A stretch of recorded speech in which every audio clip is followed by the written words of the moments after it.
today's the day for the transmission reinstall. I got the used transmission right here to swap.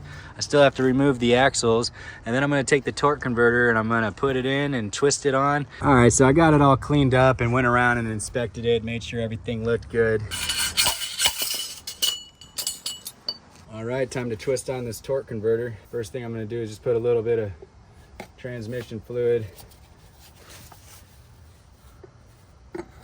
So what we're looking for, first click, and we want it to click in further. So we spin it and push against it. You might need to shake it a little bit. Okay, it's a little bit further, still not in yet. Boom, there it goes. Second click, pushed all the way in. We're good.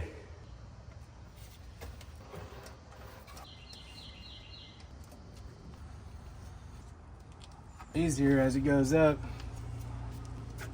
I bought some white lithium grease to put on this spindle right here before we connect it. So I'm just gonna put some grease right around here. Make sure that it doesn't have any friction as it spins around for hopefully thousands of more miles. First bell housing bolt is flush with the engine block. Was also able to line up the second bell housing bolt. All right, got the top two bell housing bolts secured. Gonna go underneath and secure the rest. Got the bell housing bolts lined up perfectly. Got the top rear bolt nice and tight. At this point, I'm gonna lower the transmission a little more. And there you go, a little lowering and we are closed. Rest of the job gonna be easy peasy. Beautiful. Got all the bell housing bolts on tight. Time to get the motor mounts. We got everything mounted. Time to bolt down the torque converter. Here's your 6 torque converter bolts, but you can see this last one has a little shoulder on it and looks different than all the rest. Well, apparently this one you put in first and it sets the torque converter in place so all the others seat properly. What I'm gonna do here is use this little mini crowbar until I match the first bolt. Right there. These bolts use some blue thread locker, so I got a new tube to reapply.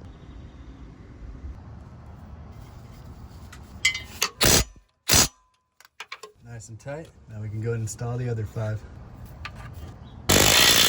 All 6 accounted for. Go ahead and reattach the plastic piece. Just kind of bend the sides in and push up.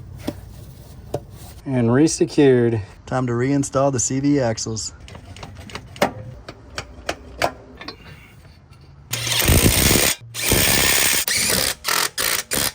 Time to reconnect everything, starting with the transmission cooler lines. Cooler lines attached, shift cable reattached, ground wires reattached, wiring reattached, starter reattached, fan reattached, airbox and hose reattached, battery reattached. Go ahead and put a couple quarts in here. We'll let it get to operating temperature, take a look at the dipstick and fill it up till full. Just took it on the highway, 70 miles an hour, 261,000 miles and back in gear. And that's how you make it happen. Do it yourself and prosper.